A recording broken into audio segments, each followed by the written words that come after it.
So really exciting, the national guidelines for workers to create social and sexual safety for and with people with disability. So this was launched back in August last year, and it was a process of a 2 year working process to co-design with over 550 people with disability across the country. And the ways that we did that was in different formats. So we've developed a project advisory group. At the moment, we have 15 women and gender diverse people with disability across Australia that meet monthly to talk about different issues that are around safety. So in this case, around sexual safety of people with disability. So we've been doing that for the last 3 years, which is super exciting. And it's really good collective of women and gender diverse people with disability across the country with really vast knowledge and life experience out there to really provide information and to be able to actually source other ways to get information to help us with the co-design of the guidelines. The other way we did it was through the national survey that we produced. So that went out, and that ultimately was for people that were able to access the internet, access their phones, access the laptop, etc., to be able to fill in the form or have support to fill in the form. And it was really finding out what does safety mean to people. So, and in the way that it's not where people that don't have disability are making the decisions or making the assumptions about what safety actually means to people with disability. The other way we did it was we had two big meetings or two symposiums in the last couple of years. So the first one was in November 2022 in Canberra, and it was hybrid. So that means that there was people that were there on the day in person, but it was also held online as well. And again, this was the first event that we had, and it was entirely run by people that had disability. And it was one of those groundbreaking moments for me and for a lot of other people, because me working in the field for the last 25 years, but also having had a disability my whole life, often it's usually people that don't have disability that are speaking for people that have disability. So it was really great to see that it was people with disabilities speaking about what they want and what they need and what they think their rights are and what they would like people to do to ensure that they feel safe when it comes to being out in the community, in all formats. So whether that's through like travel or whether that's through education or employment or accommodation, or just being out there in recreation, etc. It's just really important that people with disability get to speak about what it is that they actually need. And then we had the second big meeting or symposium, which was in Sydney, and that was in December 2023. And again, that was hybrid. So that was people that were there in person, but also people that were calling in from online. And again, this was entirely people with disability running the day. So that's from people that are presenting to performing, the MCs, and also the panelists that's happening. So it again was very exciting. This is the third big meeting, and this is the one that is online. And this one's really about embracing the rights of, like, the sexual rights of people with disabilities. So the whole day, that's the theme, is around what the sexual rights of people are with disability. And that's really important because we spent a number of months travelling around Australia to speak to people one-on-one around what they viewed as what social and sexual safety means to them and what are their rights and how do they feel about it, etc. And I know a lot of the conversations that I had, social safety was such a prevalent conversation that was out there. But when it came to sexual safety, it was a lot harder for people to talk about. And I think a lot of the reason that people find it harder to talk about is because they're not often listened to, or they're not often valued, or they're not considered a reason to have those conversations in the first place. But sexual safety is huge. Like when we think about sexual safety, like if somebody with disability is receiving personal care, for example, like sexual safety is huge.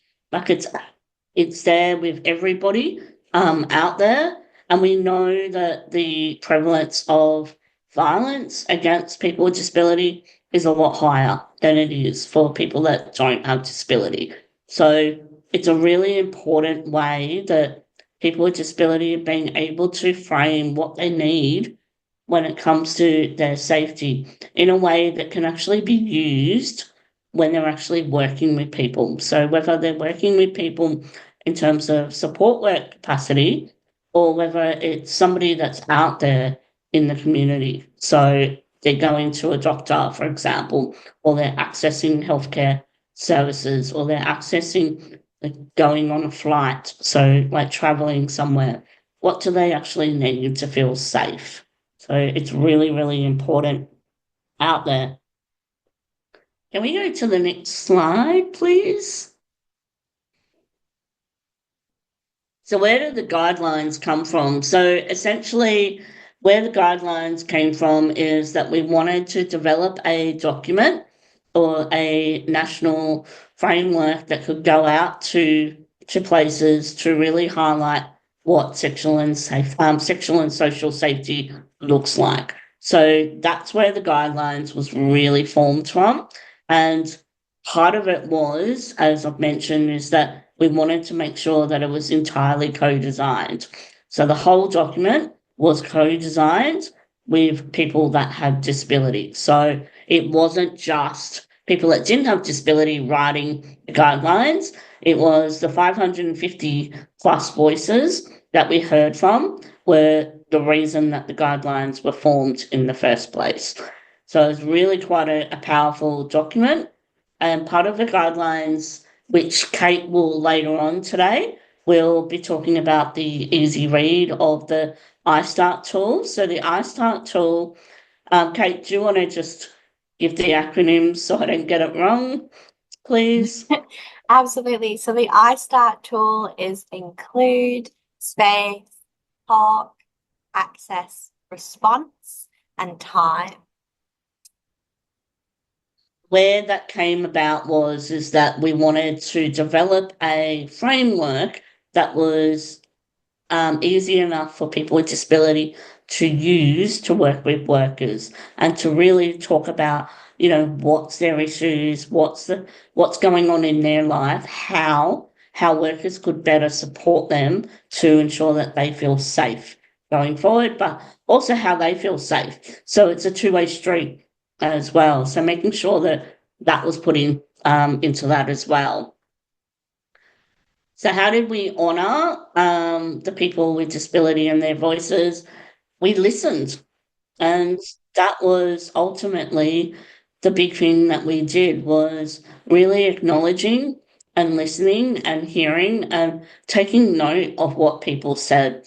And one of the things that a lot of the conversations that I had over the time, people would say exactly the same thing, and it was simply that people just did not listen.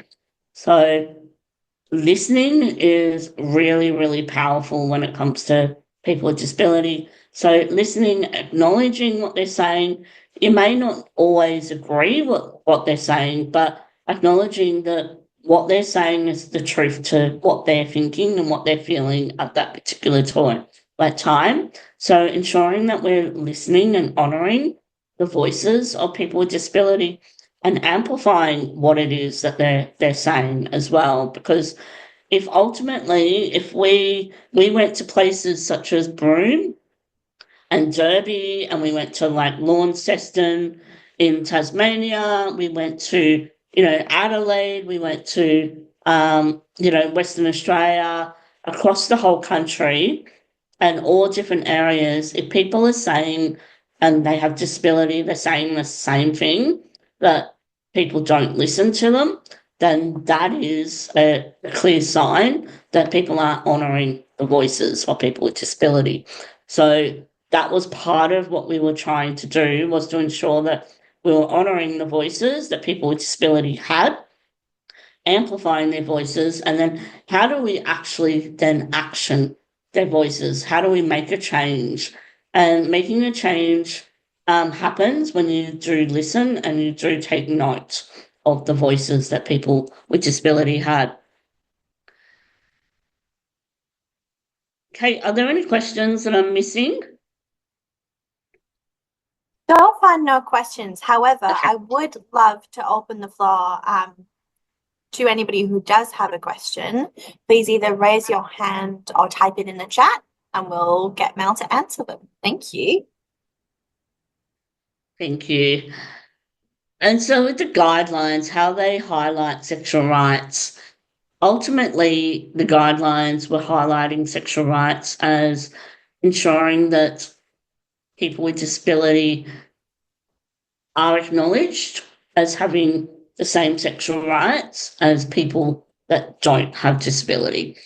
So how do we make sure that people with disability feel safe when it comes to their sexuality or their sexual rights? And I'm not sure whether in terms of the agenda that was sent out to everybody should have received the guidelines as a document. So you'd be able to run through it and see that there's a lot of different case studies that are in there that are talking about the guidelines and how the guidelines work, and also about the iStart tool. But it really does show the way that it was co-designed as well. So on our website as well, we do have the Amplifying the Voices report, which highlights all the things that we did to ensure that the guidelines could be developed in the first place, making sure that we did do like true co-design. So co-design is often quite a loose word that could be used out there with different places, but we really wanted to make sure that we were truly doing co-design and making sure that the whole document was developed by people that had disability. So we, even when we were putting it together, we constantly had our advisory group and other people with disability to check and make sure that what we were putting in was true and accurate to what the voices were for people with disability as well. Before I move on, would anybody like to ask Mel any questions before we move to the next speaker? I would just like to add around the guidelines as well. So this is the first iteration or the first version of the guidelines. So it's a more of a general version of the guidelines, and the aim with Safer Me, Safer You is to develop different versions of the guidelines that are more industry specific. So, for example, the guidelines that are more focused on health or travel or accommodation as examples. So we're looking at doing that, and we are looking at working with different peak organisations to ensure that we can get this moving or started going forward as well.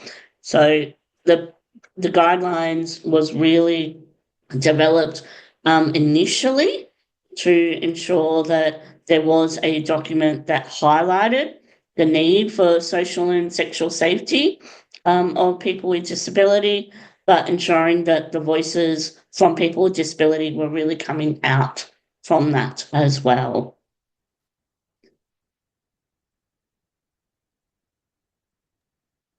Beautiful. Well, I don't think anybody has any. Oh, actually, I lied. Apologies. So Lakshmi, I hope I'm pronouncing that right, has said, do the current guidelines include considerations around perspectives from youth with disability?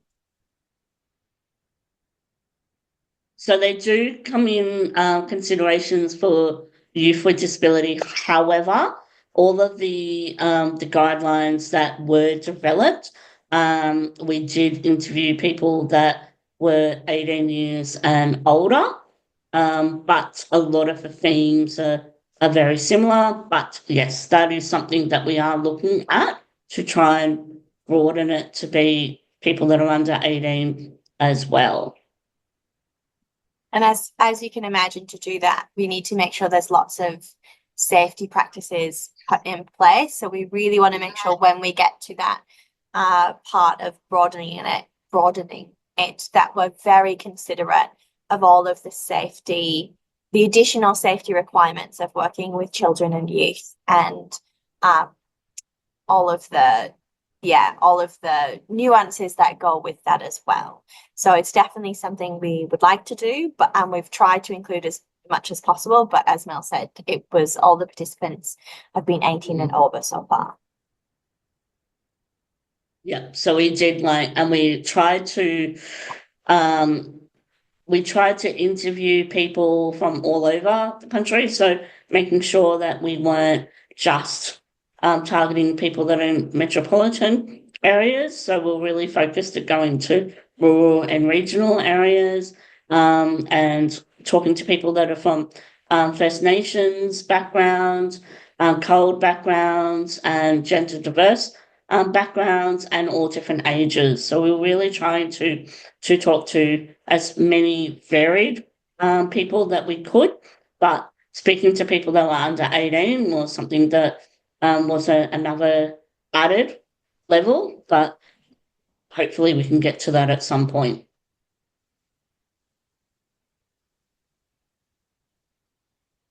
Lakshmi has said, thank you. Working out of the child protection space, we see lots of issues in this space with consent, particularly and with workers discounting or dismissing the sexual needs of young people with a disability.